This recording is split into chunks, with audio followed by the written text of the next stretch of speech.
ಪಕ್ಕ ಪಕ್ಕ ಅಂಟಿಸ್ಬೇಕು.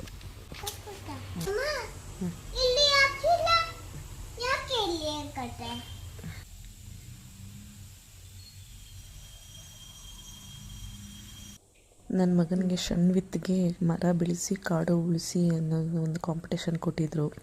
ಆ ಕಾಂಪಿಟೇಷನ್ಗೆ ಬಿಫೋರ್ ಡೇ ಹೇಳಿದರು, ಒಂದಿನದಲ್ಲಿ ಹೇಗೆ ಡಿಫ್ರೆಂಟಾಗಿ ಮಾಡೋಣ ಅನ್ನೋದು ಗೊತ್ತೇ ಆಗಲಿಲ್ಲ. ಪೆನ್ ಡ್ರಾ ಮಾಡಿಬಿಟ್ಟು ಅದಕ್ಕೆ ಬೇಳೆಕಾಳನ್ನೆಲ್ಲ ಸ್ಟಿಕ್ ಮಾಡಿ ಗ್ರೀನ್ ಕಲರ್ ಪೇಂಟ್ ಮಾಡ್ತಾ ಇದ್ದೀನಿ. ನನಗೆ ನನ್ನ ಮಗಳು ಹೆಲ್ಪ್ ಮಾಡ್ತಾ ಇದ್ದಾಳೆ. ಬಿಫೋರ್ ಡೇ ಹೇಳೋದ್ರಿಂದ ಒಂದು ಇದ್ದದ್ದು ಟೈಮ್ ಇರಲಿಲ್ಲ, ತುಂಬ ಟೈಮ್ ಇರಲಿಲ್ಲ.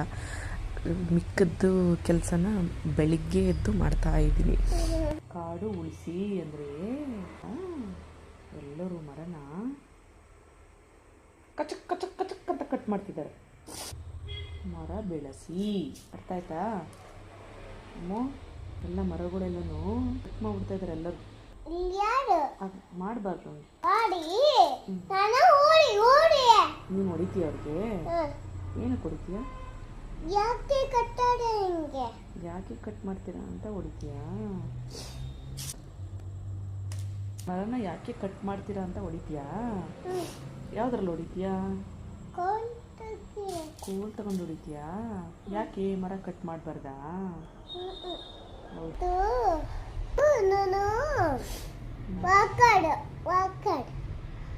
ಡಿಫ್ರೆಂಟಾಗಿ ಮಾಡಬೇಕು ಅಂತ ಆಸೆ, ಬಟ್ ಏನು ಮಾಡೋದು, ಟೈಮ್ ಇರಲಿಲ್ಲ. ಒಂದು ದಿನವೂ ಟೈಮ್ ಇರಲಿಲ್ಲ. ಬಿಫೋರ್ ಡೇ ಸಂಜೆ 4 o'clock ಹೇಳಿದ್ದಾರೆ. ಸೊ ನೆಕ್ಸ್ಟ್ ಡೇನೇ ಪಾರ್ಟಿಸಿಪೇಟ್ ಮಾಡಬೇಕಿತ್ತು. ಸಿಂಪಲ್ ಆಗಿರಲಿ ಅಂದ್ಬಿಟ್ಟು ನನ್ನ ಹಸ್ಬೆಂಡು ಡ್ರಾ ಮಾಡಿಕೊಟ್ರು. ಚೆನ್ನಾಗಿ ಮಾಡಿದ್ದಾರೆ. ಕಾಡು ಉಳಿಸಿ, ಸ್ಪೇಸ್ ಇದ್ದದ್ದೇ ಅಷ್ಟು. ಮರ ಬೆಳೆಸಿ ಕಾಡು ಉಳಿಸಿ ಅಂತ ಬರೀಬೇಕಿತ್ತು, ಸ್ಪೇಸ್ ಇದ್ದದ್ದೇ ಅಷ್ಟು. ಸೊ ಕಾಡು ಉಳಿಸಿ ಅನ್ನೋದು ಎರಡು ವರ್ಡ್ಸ್ ಬರುತ್ತೆ, ಬಟ್ ಇಟ್ಸ್ ಓಕೆ. ಇನ್ನೇನು ಅಂದರೆ ನಾವು ಹೇಗೆ ಡಿಫ್ರೆಂಟಾಗಿ ಮಾಡಿದ್ವಿ ಅನ್ನೋದು ಇಂಪಾರ್ಟೆಂಟ್ ಅಲ್ಲ, ಪಾರ್ಟಿಸಿಪೇಟ್ ಮಾಡೋದು ಇಂಪಾರ್ಟೆಂಟು.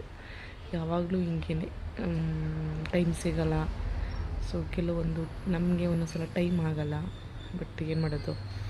ಸೊ ನನಗೆ ಆ ಡ್ರಾ ಮಾಡಿರೋದು ಇಷ್ಟ ಆಯಿತು, ಚೆನ್ನಾಗಿದೆ. Okay, good.